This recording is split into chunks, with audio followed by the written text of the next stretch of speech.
Tangke. Isa sa pambato sa gera kung pag-uusapan ay labanan. Dahil sa tibay na walang anong sandata ang pwedeng makaharang o humadlang dahil gawa ito sa purong bakal, nasamahan mo pa ng matitinding pasabog na dala nito. Diyan maihahalin tulad ang pag-uusapan natin ngayon. Bago ang lahat, Jigger Winner TV nga pala ulit para sa panibagong edisyon na naman ng Boxing Stories. Tara't kilalanin natin ang binansagang tangke ng boxing na si Gervonta Davis. Gervonta Davis, born November 7, 1994 na ngayon may edad na 28 years old at may taas lang itong 5'5". Ito ay lumaki sa Sandtown, Winchester Community in West Baltimore. Ito ay ang pinakadelikadong lugar sa syudad dahil sa mga krimen na madalas nagaganap sa lugar na iyon. Bunso sa 3 magkakapatid na lalaki.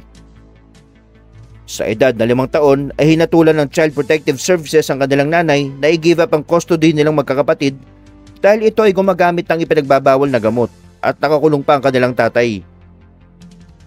Dahil sa sitwasyon ng tatay at nanay nila, lumaki silang magkakapatid sa bayampunan at sa mga group home. 3 taon bago sila nabawi ng kanilang lola at yun na din ang nagpalaki sa kanila. Sa edad na 8 years old, mahilig na itong makipagsuntukan sa mga kapitbahay nilang bata at madalas pa nga mas matatanda sa kanyang kaaway niya. Dahil sa palaaway itong si Gervonta, naoobserbahan na ito ng kanyang tsuhin na si James Walker. Naisip niya na gawing positibo o negatibo kay Gervonta. Ibig sabihin ay pakinabangan ng negatibong palaaway ni Gervonta.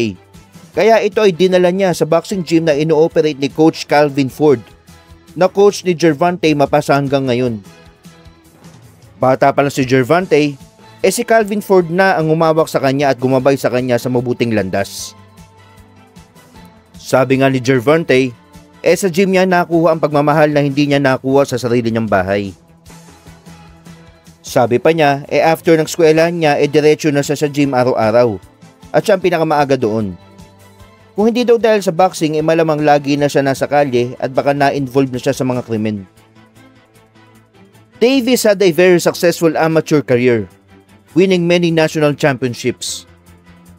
Nanalo siya ng 2012 National Golden Gloves Championship, 3 State National Silver Gloves Championships from 2006 to 2008, 2 National Junior Olympics gold medals, 2 National Police Athletic League Championships.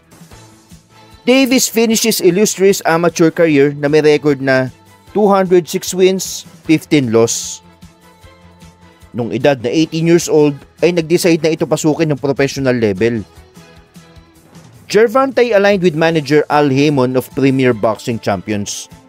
Pumirma siya sa Floyd Mayweather Jr. promotion dahil na-impress sila dito kay Gervonta nang nakita nila ito sa sparring. Mula daw noon, andyan si Floyd sa tabi niya at anak daw ang turing sa kanya nito. On February 22, 2013, at the age of 18 years old, debut fight ni Gervonta laban kay Desi Williams. First round pa lang, knockout agad kay Gervonta yung kalaban.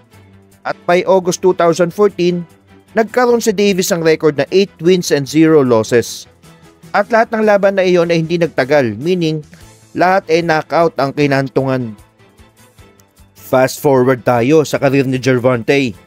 On July 27, 2019, Gervonta made the second defense of his WBA Super Featherweight title. Tinalo niya via technical knockout by second round si Ricardo Nunez sa harap ng 12,000 fans sa kanyang hometown sa Baltimore, Maryland. On December 28, 2019, umakyat si Gervonta sa lightweight division sa unang pagkakataon para labanan si Yuriorkis Gamboa. Noong panahon na iyon ay rank number 2 si Gamboa by the WBA lightweight. Ito ang unang pagkakataon na may natalo si Gervonta na lumampas ang laban ng 9th round.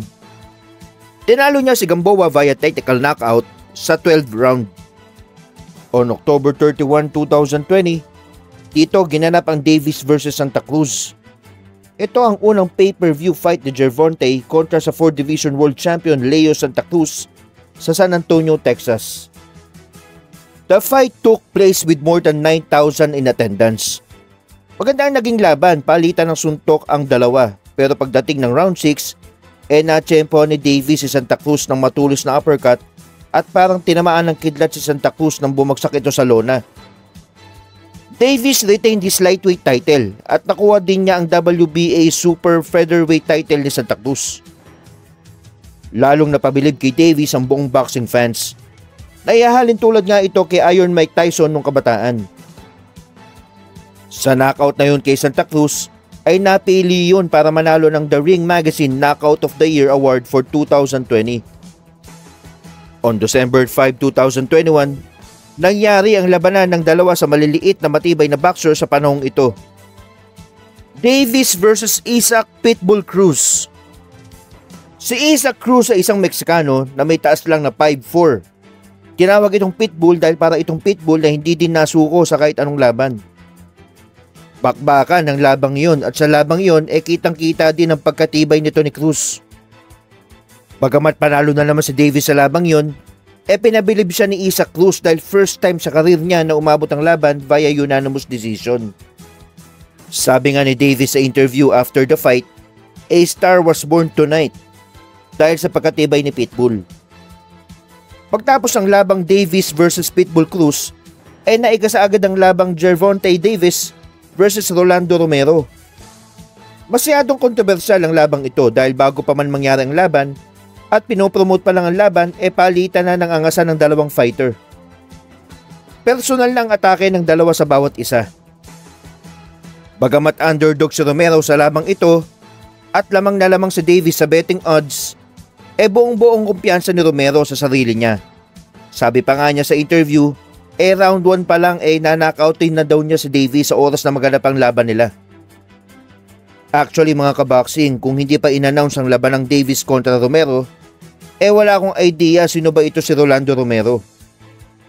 Doon ko pinag-aralan sino nga ba si Rolando Romero. Isa din itong undefeated na baguhang pro boxer na may record na 15 wins, 0 loss. Mabigat ang kamao nito at knockout artist to. Kaya personal opinion ko bago pa man maganap ang laban, may tulog si Davis dito. Hanggang sa dumating ang final moment ng dalawa noong May 28, 2022. Dito na matatapos ang palitan ng personal na maanghang na salita nitong dalawa. Round 1 pa lang, umatikabong aksyon na ang naganap. Sa nakikita ko nga lamang si Romero sa labang ito dahil siya ang agresibo sa bawat round na nagaganap. Yun nga lang, natapos ang round 1 na bigusa sa pinangako niyang round 1 pa lang, patutulugin niya agad si Davis. Hanggang sa dumating ang round 6, dito na na-tsempohan ni Davis si Romero para sa isang counter straight punch sa muka. Nakatayo agad si Romero pero hininto na ni referee David Fields ang laban dahil halatang mahina na ang tuhod ni Romero.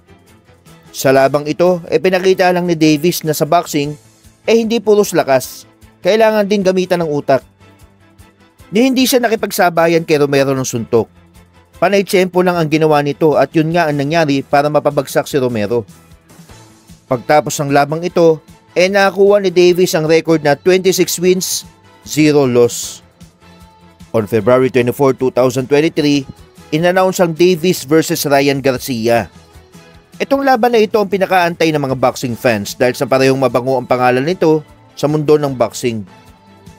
Parehong undefeated, mabilis, malakas at nasa prime nila. Exciting itong laban na ito. Labanan ng sikat kaya inaabangan ito ng maraming boxing fans. Maraming pangako na patutumbahin ng bawat isa sa laban. Ganun naman sa boxing punong-puno ng kumpiyansa ang bawat fighter dahil sa hindi birong training ang pinagdaanan nito.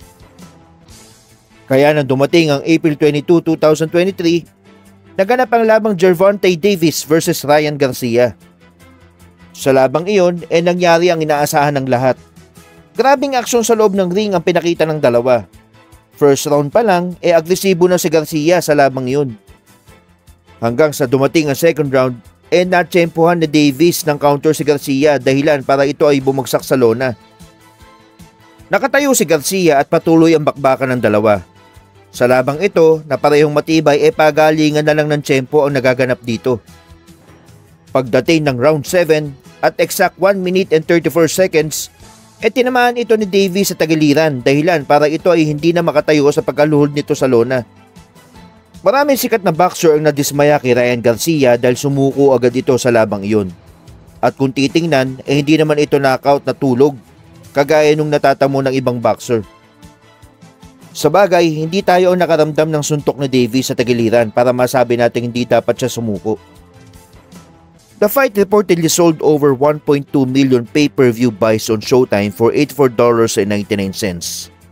It also generated approximately $22.8 million from ticket sales na may karagdagang kita mula sa sponsorships and advertising. Sinong makakapagsabing ang batang lumaki sa ampunan at nakakuha ng totoong pagmamahal sa boxing gym mararating ang ganitong tagumpay? Sino-sino pa kaya ang makakalaban ni Davis? Kung sisiyasatin natin, madami pang nakapila para dito. Yan ang abangan natin. The best in this era, Gervonta Tank Davis.